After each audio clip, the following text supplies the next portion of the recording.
Trending star ಆಗಿ ಉತ್ತರ ಕರ್ನಾಟಕದ ಜನಪದ ಲೋಕದಾಗ ಓಡುತ್ತಿರುವಂತ ಕುದುರೆ ಆಗಿದ್ದಾರೆ. ಸೊ ಅದ್ರ ಬಗ್ಗೆ ನಿಮ್ಗೆ ಏನ್ ಅನ್ಸ್ತೈತಿ? ಯಲ್ಲಪ್ಪ ಹುಣಿಕೇರಿ ಅಂತ ನಮ್ಮ ಯಜಮಾನ್ರು. ನನ್ನ ಮ್ಯಾರೇಜ್ ಆಗಿದೆ, ಮಕ್ಕಳನ್ನ ದತ್ತಕ್ ತಗೊಂಡೆ. ಕನ್ನಡ ಸ್ಕೂಲ್ ಓದಿಸ್ತಾ ಇದ್ದೆ. ನಮ್ಮ ಕನ್ನಡದ ಹೆಮ್ಮೆ ಇರ್ಲಿ, ಮಕ್ಕಳಿಗೆ ಸಂಸ್ಕೃತಿ, ನಮ್ಮ ಕನ್ನಡದ ಬಗ್ಗೆ, ನಮ್ಮ ಕರ್ನಾಟಕದ ಮಾಹಿತಿ ಬೇಕಪ್ಪ ಅಂತಂದ್ರೆ ನಾವು ಕನ್ನಡ ಶಾಲೆಗೇನೆ ಹಚ್ಚಬೇಕು. ಏನು ನಮ್ಮ ಆರ್ಕೆಸ್ಟ್ ಬಿಲ್ಡಿಂಗ್ ಹೋದಾಗ ಆಶ್ರಮಕ್ಕೆ ಅಂತ ದಾನ ಬರುತ್ತೆ, 100 ಆಗ್ಲಿ 50 ಆಗ್ಲಿ ಅದೆಲ್ಲ ಜಮಾ ಮಾಡ್ಕೊಂಡು ಹೋಗಿ ಮತ್ತೆ ಆಶ್ರಮಕ್ಕೆ ಕೊಡ್ತೀನಿ. ಆಶ್ರಮ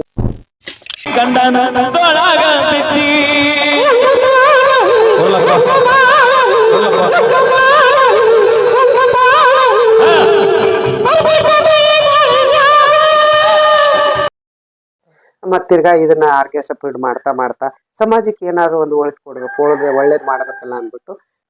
ಅಮ್ಮ, ನಾವು ಕೇಳ್ಪಟ್ಟಂಗ ಇವಾಗ ನೀವು ಒಂದು ಇಂಡಿವಿಜುವಲ್ ಆಗಿ ವೃದ್ಧಾಶ್ರಮ ಅಂತಂದ ಸ್ಥಾಪನೆ ಮಾಡ್ರಿ, ಮತ್ತೆ ಅದ್ರೊಳಗೆ ಎಷ್ಟು ಜನ ವೃದ್ಧರು ಇರ್ತಾರ, ಅವ್ರಿಗೆ ಯಾವ ತರ ನೀವು ಟ್ರೀಟ್ ಮಾಡ್ತೀರಾ?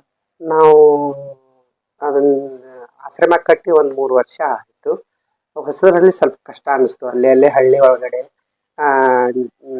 ಅಕ್ಕಿ ಜೋಳ ಅದೆಲ್ಲ ಇಸ್ಕೊಂಡು ಬರ್ತಿದ್ವಿ. ಇಲ್ಲಾಂದ್ರೆ ಯಾವ್ದಾರು ಊರಿಗೆ ಹೋಗಿ ನಮ್ಮ ಆರ್ಕೆಸ್ಟ್ರಾ ಟೀಮಲ್ಲಿ ಕೊಟ್ಟ ಅವರಿಗೆ ಅಲ್ಲಿಂದ ಬರುವಂತ ಹಣ ಕೊಡ್ತಿದ್ವಿ. ಆಮೇಲೆ ಬರ್ತಾ ಬರ್ತಾ ದಾನಿಗಳೆಲ್ಲ ತಾವೇ ಆಶ್ರಮಕ್ಕೆ ತಂದು ಅಕ್ಕಿ, ಬಟ್ಟೆ, ಊಟ ಅದಕ್ಕೆ ಬೇಕಾದಂಥ ಇವೆಲ್ಲ ಕೊಡ್ತಿದ್ರು. ಬಟ್ ಸರ್ಕಾರದಿಂದ ಏನು ಸವಲತ್ತಿಲ್ಲ, ಸರ್ಕಾರದಿಂದ ಇನ್ನೂ ಏನು ಬರ್ತಾ ಇಲ್ಲ.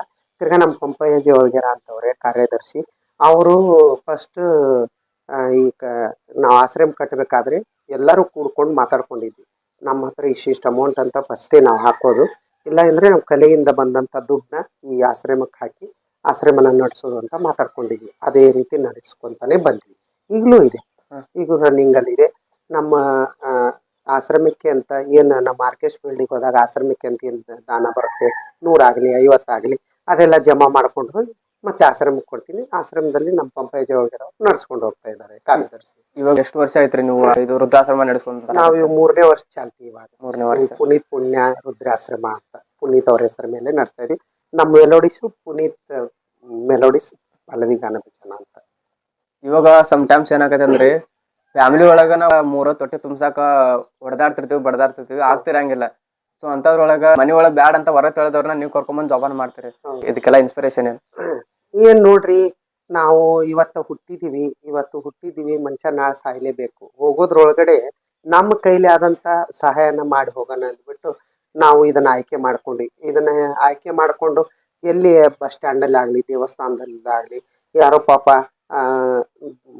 ತಂದೆ ತಾಯಿ ಮನೆಯಿಂದ ಹೊರಗೆ ಹಾಕಿರ್ತಾರೋ, ಇಲ್ಲ ಮಕ್ಕಳು ಇಲ್ದೇನೆ ಅವ್ರ ಬೀದಿಗೆ ಬಂದಿರ್ತಾರೋ, ಇಲ್ಲ ಮಕ್ಕಳ ಆಸರೆ ಇಲ್ದೇನೆ ಅವ್ರ ರೋಡಿಗೆ ದೇವಸ್ಥಾನದಲ್ಲಿ ಕುಂತಿರ್ತಾರೋ ಗೊತ್ತಿಲ್ಲ. ಅಂತವ್ರನ್ನ ಗುರುತಿಸಿ ಅಲ್ಲಿ ಯಾರು ಇರ್ತಾರೆ ಹಿರಿಯರು ಅವ್ರ ಸಮ್ಮುಖದಲ್ಲಿ ಆ ಪೊಲೀಸ್ ಸ್ಟೇಷನ್ ಸಹಾಯದಿಂದ ಸೈನ್ ಮಾಡ್ಕೊಂಡು ಅವ್ರ ಮುಖಾಂತರವಾಗಿ ಕರ್ಕೊಂಡು ಬರ್ತೀವಿ. ಒಂದ್ ವೇಳೆ ಅವ್ರ ಫ್ಯಾಮ್ಲಿ ಇನ್ನ ಬದುಕಿದ್ರು, ಇಲ್ಲ ಅವ್ರ ಫ್ಯಾಮ್ಲಿ ಇದ್ರು ಕೂಡ ನೋಡ್ತಾ ಇಲ್ಲ ಅಂತದೇನಾರ ಅವ್ರ ಕಲೆಯಿಂದ ಮಾಹಿತಿ ಹಾಕೊಂಡು ವೃದ್ಧರು ವಯಸ್ಸಾಗಿರೋರು ಏನಿರ್ತಾರಲ್ಲ ಅವ್ರ ಬಾಯಿಂದ ಮಾಹಿತಿಯನ್ನು ಕಲೆ ಹಾಕೊಂಡು ಮತ್ತೆ ಅವ್ರ ಮನೆಗೆ ವಾಪಸ್ ಸೇರ್ಸಕ್ಕೆ ಪ್ರಯತ್ನ ಪಡ್ತೀವಿ. ಇಲ್ಲೇ ಇಲ್ಲಪ್ಪ ಅಂತಂದ್ರೆ ನಮ್ಮ ಆಶ್ರಮದಲ್ಲಿ ಇವಾಗ ಒಂದು 22 ಜನ ಅವರೇ ಆ ಆಶ್ರಮದಲ್ಲಿ. ಇವಾಗ ಏನಂದ್ರ ವೃದ್ಧರನ್ನ ತಗೊಂಬಂದ್ರ ಅಂದ್ರೆ ವಯಸ್ಸದನ್ನ ತಗೊಂಬಂದು ನಿಮ್ ಆಶ್ರಮದಲ್ಲಿ ಇಟ್ಕೊಂಡಿರ್ತೀರಿ. ಒಂದ್ ವೇಳೆ ಅವ್ರ ಫ್ಯಾಮಿಲಿ ಬಂದ್ ಒಳಗೆ ಕರ್ಕೊಂಡು ಹೋಗ್ತಂದ್ರೆ ಕಳಿಸ್ಕೊಡ್ತೀವಿ. ಎಲ್ಲರ ಸಮ್ಮುಖದಲ್ಲಿ ಇಲ್ಲ ಪೊಲಿಟಿಷಿಯನ್ಸ್ ಅದುವರೆಗೆ ಒಂದ್ ಸೈನ್ ಮಾಡಿಸ್ಕೊಂಡು ಇಂಥ ಊರಲ್ಲಿ ಸಿಕ್ಕಿದ್ರು ನಮಗ ಅವ್ರು ಕರ್ಕೊಂಡು ಹೋಗಕ್ ಅವ್ರ ಫ್ಯಾಮಿಲಿ ಬಂದಿದೆ ಅಂದ್ಬಿಟ್ಟು ಅವ್ರು ಕರೆದ್ಬಿಟ್ಟು ಕಳಿಸ್ತೀವಿ. ಆತರ ಯಾವ್ದಾದ್ರು ಆಗಿದ್ದ ಉಂಟಾ ನಿಮ್ಗೆ? ಆಗಿದೆ, ತುಂಬಾ ಆಗಿದಾವೆ, ಇಂಥವು ತುಂಬಾ ಆಗಿದಾವೆ, ಕಳಿಸಿದ್ದೀವಿ. ಅಮ್ಮ, ಇವಾಗ ವೃದ್ಧಾಶ್ರಮನ ಮಾಡ್ಬೇಕಂತ ಯಾಕೆ ಅನಿಸ್ತು ನಿಮ್ಗೆ? ಇಲ್ಲ ನೋಡಿ, ಸಮಾಜದಲ್ಲಿ ತುಂಬಾ ಜನ ಇವ್ರ ಮಂಗಳಮುಖಿ ಹಾಗೆ ಈಗ ಮನೋಭಾವನೆ ಮೈಂಡಲ್ಲಿ ಕುಂತು ಬಿಟ್ಟಿರುತ್ತೆ. ಈ ಉದಾಹರಣೆ ಹೇಳ್ಬೇಕಪ್ಪ ಅಂತಂದ್ರೆ ಮಂಗಳಮುಖಿ ಅವರೆಲ್ಲ ಕೆಟ್ಟದೇ ಮಾಡ್ತಾರೆ ಅನ್ನೋದು ಬಹಳ ಮೈಂಡಲ್ಲಿ, ಜನರ ಮೈಂಡಲ್ಲಿ ಅದೊಂಥರ ಕುಂತು ಬಿಟ್ಟೈತೆ. ಯಾಕೆ? ಅದರಲ್ಲಿ ಒಳ್ಳೆಯವರು ತುಂಬಾ ಜನ ಅವ್ರೆ. ನಮ್ಮ ಮಂಗಳಮುಖಿ ಸಮಾಜದಲ್ಲಿ ಸಾಧನೆಗೈದಿರುವಂತ ಮಂಗಳಮುಖಿಯವರು ತುಂಬಾ ಜನ ಅವ್ರೆ. ಹಾಗಾಗಿ ಎಲ್ಲರೂ ಕೆಟ್ಟದೇ ಮಾಡ್ತಾರೆ ಅಂತ ಹೇಳಕ್ಕಾಗಲ್ಲ. ಒಂದೇದು ಹೇಳ್ಬೇಕಂದ್ರೆ ಎಷ್ಟೋ ಜನ ಗಂಡಸರೊಳಗಡೆ ಎಷ್ಟೋ ಜನ ಸಮಾಜಘಾತಕರು, ಆಮೇಲೆ ಕೊಲೆಗಡಕರು, ದರೋಡೆಕೋರರು, ಕಳ್ಳರು ತುಂಬಾ ಜನ. ಎಲ್ಲ ಗಂಡ್ಮಕ್ಳು ಒಂದೇ ಅಂತ ಪಟ್ಟ ಕಟ್ಟಕ್ಕಾಗತ್ತಾ? ಇಲ್ಲ. ಮತ್ತೆ ಕೆಲವೊಂದು ಹೆಣ್ಣು ನೋಡ್ರಿ, ಕೆಲವೊಂದು ಹೆಣ್ಣು ಆ, ತಮ್ಮ ತಾವು ಪ್ರೀತಿಸಿರುವಂತವ್ರ ಜೊತೆನೇ ಹೋಗಿರ್ತಾರೆ. ನಮ್ಮ ಮಾನ ಹೋಯ್ತು ಅಂತ ತಂದೆ ತಾಯಿ ಹೇಳ್ಕೊತಾರೆ. ಹೌದಾ? ಇನ್ ಕೆಲವೊಬ್ರು ಹೆಣ್ಮಕ್ಳು ಅವರು ಕಳ್ಳರು, ವೇಶ್ಯಾವಾಟಿಕೆಯರು, ಅವೆಲ್ಲ ಇಂಥವೆಲ್ಲರೂ ಇದ್ದಾರೆ. ಅವು ಎಲ್ಲಾ ಹೆಣ್ಮಕ್ಳು ಹಾಗೆ ಅಂತ ಹೇಳಕ್ಕಾಗಲ್ಲ. ಹಂಗೆ ನಮ್ಮ ಸಮಾಜದಲ್ಲಿ ಮಂಗಳಮುಖಿಯರು ಇದ್ದಾರೆ ಅಂದ ತಕ್ಷಣ ಯಾರೋ ಒಬ್ರು ಏನಾರು ಕೆಟ್ಟದ್ ಮಾಡಿದ ತಕ್ಷಣ ಎಲ್ಲಾ ಮಂಗಳಮುಖಿಯರು ಹಾಗೆ ಅಂತ ಪ್ಲೀಸ್ ದಯವಿಟ್ಟು ನೋಡಬೇಡಿ. ಯಾಕಂತಂದ್ರೆ ನಿಮ್ ಗಂಡ್ಮಕ್ಳ ಜಾತಿ ಒಳಗಡೆ ಹೇಗೆ ಒಳ್ಳೆಯವರು ಇದ್ದಾರೆ, ಸಾಧನೆ ಮಾಡೋರು ಇದ್ದಾರೆ, ಸಮಾಜಕ್ಕೆ ಒಳ್ಳೆ ಸಂದೇಶಗಳು ಕೊಡೋರು ಇದ್ದಾರೆ, ಹೆಣ್ಣು ಮಕ್ಕಳಲ್ಲೂ ಕೂಡ ಮಹಿಳೆಯರಲ್ಲೂ ಕೂಡ ಒಳ್ಳೆಯವರು, ಸಮಾಜ ಸೇವೆ ಮಾಡೋರು ಹೇಗಿದ್ದಾರೆ, ಹಾಗೆ ನಮ್ಮ ಮಂಗಳಮುಖಿ ಸಮಾಜದಲ್ಲೂ ಕೂಡ ಒಳ್ಳೆಯವರು, ಸಮಾಜ ಸೇವೆ ಮಾಡೋರು, ಸಮಾಜಕ್ಕೆ ಮೆಸೇಜ್ ಕೊಡೋರು ಇದ್ದಾರೆ. ಹಾಗಾಗಿ ಎಲ್ಲರಿಗೂ ಒಂದೇ ಸಮಾನ ನೋಡ್ಬೇಡಿ. ನಾವು ಹಾಗಾಗಿ ನಾವು ಸಮಾಜಕ್ಕೆ ಏನಾರು ಒಂದು ಕೊಡುಗೆ ಕೊಡಬೇಕು ಅಂದ್ಬಿಟ್ಟು ನಾವು ಫಸ್ಟ್ ಈ ಫೀಲ್ಡಿಗೆ ಬರೋಕ್ಕಿನ್ನ ಮುಂಚಿತವಾಗಿ ಯಲ್ಲಪ್ಪ ಕುಣಿಕೇರಿ ಅಂತ ನಮ್ಮ ಯಜಮಾನ್ರು. ನನ್ನ ಮ್ಯಾರೇಜ್ ಆಗಿದೆ. ನನ್ನ ಮ್ಯಾರೇಜ್ 2006ರಲ್ಲಿ ಗೋಕಾಕ್ ನಗರದಲ್ಲಿ ಆಯ್ತು. ನನ್ನ ಮ್ಯಾರೇಜ್ 2006ರಲ್ಲಿ 2006ರಲ್ಲಿ ಮ್ಯಾರೇಜ್ ಆಗ್ತೈತೆ. ಅವ್ರ ಒಬ್ಬರೇ ಮಗ ಅವರು ಯಲ್ಲಪ್ಪ ಕುಣಿಕೇರಿ ಅಂತ. ಅವಾಗ ಗಂಗಾವತಿ ತಾಲೂಕು ಜಿರಾಕಲಗುಡಿ ಹೊಸ ಊರು. ಕಲಗುಡಿ ಹೊಸ ಊರು, ಕೊಪ್ಪಳ ಜಿಲ್ಲೆ, ಗಂಗಾವತಿ ತಾಲೂಕು, ಜಿರಾಕಲಗುಡಿ, ಒಕ್ಕನಕೇರಿ ತಾಲೂಕು. ಅಲ್ಲಿ ನಮ್ಮ ಯಜಮಾನ್ರು ಯಲ್ಲಪ್ಪ ಕುಣಿಕೇರಿ ಅಂತ. ಅವ್ರು ನನಗೆ ಪರಿಚಯ ಆದ್ರು, ಮ್ಯಾರೇಜ್ ಮಾಡ್ಕೊಂಡ್ರು, ಒಂದು ಲೈಫ್ ಕೊಟ್ರು. ಸಮಾಜದಲ್ಲಿ ಒಳ್ಳೆಯವರಿಗೂ ಒಳ್ಳೇದೇ ಆಗುತ್ತೆ ಆಗುತ್ತೆ ಅಂತಾರಲ್ಲ, ಅದು ಸುಳ್ಳಲ್ಲ. ಹಾಗೆ ಅವರು ನಂಗೆ ಲೈಫ್ ಕೊಟ್ರು. ಹಾಗಾದ್ರೆ ಸಮಾಜದಲ್ಲಿ ನಾವು ಮ್ಯಾರೇಜ್ ಆದ್ಮೇಲೆ ನಮ್ಗೆ ಆದಂತದ್ದು ಒಂದು ಸ್ಥಾನಮಾನಗಳನ್ನ ಗಿಟ್ಟಿಸ್ಕೋಬೇಕಲ್ಲ. ಹಾಗಾದ್ರೆ ಮುಂದೆ ಏನ್ ಮಾಡ್ಬೇಕು ನಾವು ಅಂತ ಹೇಳಿ ತಿರ್ಗಾ ಆಮೇಲೆ ನಾನು 2 ಮಕ್ಕಳನ್ನ ದತ್ತಕ್ ತಗೊಂಡೆ. ಅನಾಥ ಮಕ್ಕಳನ್ನ ಬೆಂಗಳೂರಲ್ಲೇ ತಗೊಂಡೆ. 2 ಗಂಡು ಮಕ್ಕಳಿಗೆ ಆ ಅನಾಥ ಮಕ್ಕಳನ್ನ ದತ್ತಕ್ ತಗೊಂಡು ತಿರ್ಗಾ ಆ ಮಕ್ಕಳನ್ನ ನಾನೇ ವಿದ್ಯಾಭ್ಯಾಸ ಮಾಡಿಸ್ತಾ ಇದ್ದೀನಿ. ನಮ್ಮ ಯಜಮಾನ್ರು ಕೊಪ್ಪಳ ಜಿಲ್ಲೆ ಒಂದು ಕನ್ನಡ ಸ್ಕೂಲ್ ಓದಿಸ್ತಾ ಇದ್ದೀನಿ. ನಮ್ಮ ಕನ್ನಡದ ಹೆಮ್ಮೆ ಇರ್ಲಿ, ಮಕ್ಕಳಿಗೆ ಸಂಸ್ಕೃತಿ, ನಮ್ಮ ಕನ್ನಡದ ಬಗ್ಗೆ, ನಮ್ಮ ಕರ್ನಾಟಕದ ಮಾಹಿತಿ ಬೇಕಪ್ಪ ಅಂತಂದ್ರೆ ನಾವು ಕನ್ನಡ ಶಾಲೆಗೇನೆ ಹಚ್ಚಬೇಕು ಮಕ್ಕಳಿಗೆ. ಹಾಗಾಗಿ ನಾನು ಕನ್ನಡ ಸ್ಕೂಲಿಗೆ ಕಲಿಸ್ತಾ ಇದ್ದೀನಿ. AC ಹಾಸ್ಟೆಲ್ ಅಂತ ಐತೆ, ಆ ಹಾಸ್ಟೆಲ್ ಒಳಗಡೆ ಅಲ್ಲೇ ವಸತಿ ಸ್ಕೂಲಿಗೆ ಹೋಗ್ತಾರೆ, ಕಲಿತಾ ಇದ್ದಾರೆ. 2 ಮಕ್ಕಳು ಸಾಕೊಂಡೆ. ಜೀವನ ಅಂತಂದ್ರೆ ನಮ್ಮ ಕೈಯಲ್ಲಿ ಇರುತ್ತೆ, ಅದನ್ನ ರೂಪಿಸ್ಕೋಬೇಕೆ ವಿನಃ ಕೆಡಿಸ್ಕೋಬಾರ್ದು. ಮ್ಯಾರೇಜ್ ಆಯ್ತು, ತಿರ್ಗಾ ಮಕ್ಕಳಾದ್ರು, ತಿರ್ಗಾ ಮ್ಯಾರೇಜ್ ಮಾಡ್ಕೊಂಡು ಮಕ್ಕಳು ಸಮಾಜಕ್ಕೆ ನಾವು ತೋರಿಸ್ಕೊಂಡು ಮುಂದ್ಗಡೆ ನಾವು ಹಾಗಾದ್ರೆ ಏನಾದ್ರೂ ಒಂದ್ ಕೆಲಸ ಆಯ್ಕೆ ಮಾಡ್ಕೋಬೇಕಲ್ವಾ ಸಮಾಜಕ್ಕೆ. ಆವಾಗಲೇನೆ ನಾನು ಸಿಂಗಿಂಗ್ ಆಯ್ಕೆ ಮಾಡ್ಕೊಂಡು ಆ ಸಿಂಗಿಂಗ್ ಇಂದ ಮುಂದೆ ಸಮಾಜದಲ್ಲಿ ಒಂದು ರುದ್ರಾಶ್ರಮ ಅನ್ನೋದನ್ನ ಕಟ್ಟಿಸಿ ಈ ರೀತಿ ಜೀವನ ಸಾಗ್ತಾ ಇದೆ. ಸಾವಿರಾರು ನೂರಾರು ಜನಗಳಿಗೆ ಜೀವನಕ್ಕ ದಾರಿದೀಪ ಇಲ್ಲ ನೋಡಿ, ಅದನ್ನ ಹೇಳ್ಕೊಳಲ್ಲ. ಅದನ್ನೆಲ್ಲ ನಮ್ಮ ಸಮಾಜ ಆಯ್ಕೆ ಮಾಡ್ಬೇಕು, ಯಾರಿಗೆ ಹೇಗೆ ಅಂತ. ಕೆಲವೊಂದ್ ಜಾಗದಲ್ಲಿ ಇಷ್ಟಪಡ್ತಾರೆ, ಕೆಲವೊಂದ್ ಜಾಗದಲ್ಲಿ ಯಾರೋ ಬೇಡ ಅಂತಾರೆ. ನಾವು ಭಯ ಪಡಲ್ಲ ಅದಕ್ಕೆಲ್ಲ. ಅದೆಲ್ಲ ನೋಡ್ತೀವಿ. ಯಾಕ ಅವ್ರ ಇಚ್ಛಾನುಸಾರವಾಗಿ ನಡಿಬೇಕೇ ವಿನಃ ನಮ್ಮ ಇಚ್ಛಾನುಸಾರವಾಗಿ ಅಲ್ಲ. ಹಂಗ ಪುನೀತ್ ಮೆಲೋಡಿಸ್ ಪಲ್ಲವಿ ಗಾನ ಭಜನ ಆರ್ಕೆಸ್ಟ್ರಾಕ್ ನಾವ್ ಏನಾದ್ರೂ ಕಾರ್ಯಕ್ರಮ ಕೊಟ್ರಿ ಅವರಿಂದ ಸಾವಿರಾರು ಜನ ಕಲಾವಿದ್ರು ಮತ್ತೆ ರುದ್ರು ಹೊಟ್ಟೆ ತುಂಬಿಸ್ಕೊಂತಾರೇನೋ ಅಂತ ಮನೋಭಾವನೆ ಇಟ್ಕೊಂಡು ಕೆಲವೊಬ್ರು ಕರೀತಾರೆ. ಹಂಗೆ ಸಹಾಯನೂ ಆಗಿದೆ, ಅದು ಯಾರಿಗೂ ಕೆಡಕುಂಟು ಮಾಡಿಲ್ಲ. ಹಾಗಾಗಿ ಎಷ್ಟೋ ಜನ ಕಲಾವಿದರು ಬೆಳಕಿಗೆ ಬಂದ್ರು, ನಮ್ಮ ಹೆಸರು ತಗೊಂತಾರೆ. ಪಲ್ಲವಮ್ಮ ನಮ್ಮನ್ನು ಬೆಳೆಸಿದ್ಲು, ಕರ್ಕೊಂಡು ಬಂದ್ಲಿ, ಈ ಸಮಾಜಕ್ಕೆ ನಮ್ಮನ್ನು ಗುರುತಿಸಿದ್ಲು ಅಂತ ನಮ್ಮ ಹೆಸರನ್ನ ಕೊಂಡಾಡ್ತಾರೆ. ಇದಕ್ಕಿಂತ ಸಂತೋಷವಾದ ವಿಷಯ ಇನ್ನೇನ್ ಬೇಕ್ರಿ ಜೀವನದಲ್ಲಿ, ಅಲ್ವಾ? ಹೌದು. ಅಂಡ್ ಮತ್ತೆ ಇನ್ನೊಂದ್ ಹೇಳ್ಬೇಕಂದ್ರೆ, ಮೈಲಾರನ್ನ ನಾವು ನೋಡಿದ ಪ್ರಕಾರ ಬಹಳ ಮಿಡಲ್ ಕ್ಲಾಸ್ ಫ್ಯಾಮಿಲಿಯಿಂದ ಬಂದ ಇವಾಗ ಟ್ರೆಂಡಿಂಗ್ ಸ್ಟಾರ್ ಆಗಿ ಉತ್ತರ ಕರ್ನಾಟಕದ ಜನಪದ ಲೋಕದಾಗ ಓಡುತ್ತಿರುವಂತ ಕುದುರೆ ಆಗಿದ್ದಾರೆ. ಸೊ ಅದ್ರ ಬಗ್ಗೆ ನಿಮ್ಗೆ ಏನ್ ಅನ್ಸ್ತೈತಿ? ಖುಷಿ, ತುಂಬಾ ಖುಷಿ ಆಗುತ್ತೆ ರೀ. ಎಲ್ಲೇ ಹೋಗ್ಲಿ, ಯಾರೇ ಕಲಾವಿದ್ರು ಕೇಳಿ, ಹೊರಗಿನವ್ರು ಕೇಳಿ, ನಾ ಹಿಂಗೆ ಪಲ್ಲವಿ ಗಜೇಂದ್ರಗಡ ಅವರೇ ನನ್ನ ಕರ್ಕೊಂಡು ಬಂದ್ರಿ ಫೀಲ್ಡ್ಗೆ, ಅವರೇ ನನ್ನ ಗುರುತಿಸಿದಂಗೆ ಮಾಡಿದ್ರು, ಅವರೇ ಈ ಸಮಾಜಕ್ಕೆ ನಾನು ತೋರಿಸ್ಕೊಟ್ರು ಅಂತ ಹೇಳ್ತಾರೆ. ನೋಡ್ರಿ, ಅವರ ಸಾಧನೆ, ಅವ್ರ ಕಲೆ ತೋರಿಸ್ಕೊತಾರೆ. ಅದು ನಾವು ಕಲಿಸಿದೀವಿ ಅಂತ ನಾವು ಹೇಳಲ್ಲ. ತಾವು ಮಾತ್ರ ಇರೋ ಕಲೆನ ನಾವು ಪ್ರಪಂಚಕ್ಕೆ ತೋರಿಸ್ಕೊಟ್ಟಿದೀವಿ ಅಷ್ಟೇ. ಅದನ್ನ ಅವರು ಉಳಿಸ್ಕೊಂತ ಹೋಗ್ತಾ ಇದ್ದಾರೆ, ಉಳಿಸ್ಕೊಂತೂ ಹೋಗ್ಲಿ.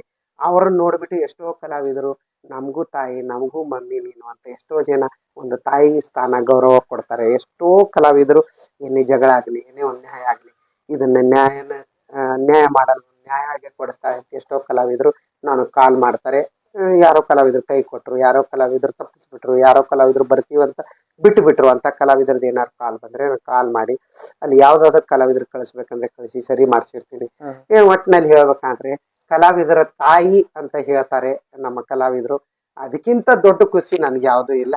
ನಿಮ್ಮ ನಂಬಿಕೆ ನಾನು ಯಾವತ್ತೂ ಉಳಿಸ್ಕೊಂತೀನಿ ಕಲಾವಿದ್ರೆ. ನಿಮ್ಗೆ ಏನೇ ಅನ್ಯಾಯ ಆಗ್ಲಿ, ಎಷ್ಟೇ ನಿಮಗ್ ನೋವಿರ್ಲಿ, ಸಂಕಟ ಇರ್ಲಿ, ಯಾರೋ ನಮ್ಮ ಕಲಾವಿದ್ರು ನೋಡ್ರಿ, ನಮ್ಮ ಕಲಾವಿದ್ರು ಎಲ್ಲರೂ ಶ್ರೀಮಂತರ ಇದ್ರೆ ಸತ್ತಿದ್ದಾರೆ ಅಂತಿಲ್ಲ. ಎಷ್ಟೋ ಕಲಾವಿದ್ರು ಪಾಪ ಬಡತನ ಪರಿಸ್ಥಿತಿ ಒಳಗಡೆನೆ ಉಳ್ಕೊಂಡು ಬಡತನದಿಂದನೇ ಸತ್ತಿರುವಂತ ಕಲಾವಿದರಿಗೆ ಹೋಗಿ ನಾವೆಲ್ಲಾ ಕಲಾವಿದರು ನನ್ನ ಮುಖಾಂತರನೇ ಎಲ್ರೂ ಕಲೆಕ್ಟ್ ಮಾಡಿ ನನ್ನ ಕೈಯಲ್ಲಿ ಕೊಡ್ತಾರೆ. ನಾನು ಕಲೆಕ್ಟ್ ಮಾಡ್ಕೊಂತೀನಿ ಇಷ್ಟಿಷ್ಟು ಅಂತ. ಯಾರಾದ್ರೂ ಕಲಾವಿದರು ಏನು ಇಲ್ಲಿ ಸತ್ತೋಗಿರ್ತಾರೆ, ಫ್ಯಾಮ್ಲಿ ಪಾಪ ಸ್ಕೂಲ್ ಓದ್ಸಕ್ಕಾಗಲ್ಲ, ಮಕ್ಕಳು ತಂದೆ ತಾಯಿ ವೃದ್ಧರು ಬಿಟ್ಟು ಪಾಪ ಸತ್ತೋಗಿರ್ತಾರೆ ಅಂತ ಕಲಾವಿದರ ಮನೆಗೆ ಹೋಗಿ ನಾವು ನಮ್ಮ ಕೈಲಾದಂತ ಸಹಾಯನ ಎಲ್ಲಾ ಕಲಾವಿದರು ಸೇರ್ಕೊಂಡು ಹೋಗಿ ನನ್ನ ಮುಖಾಂತರ ಕೊಟ್ಟು ಬರ್ತೀವಿ.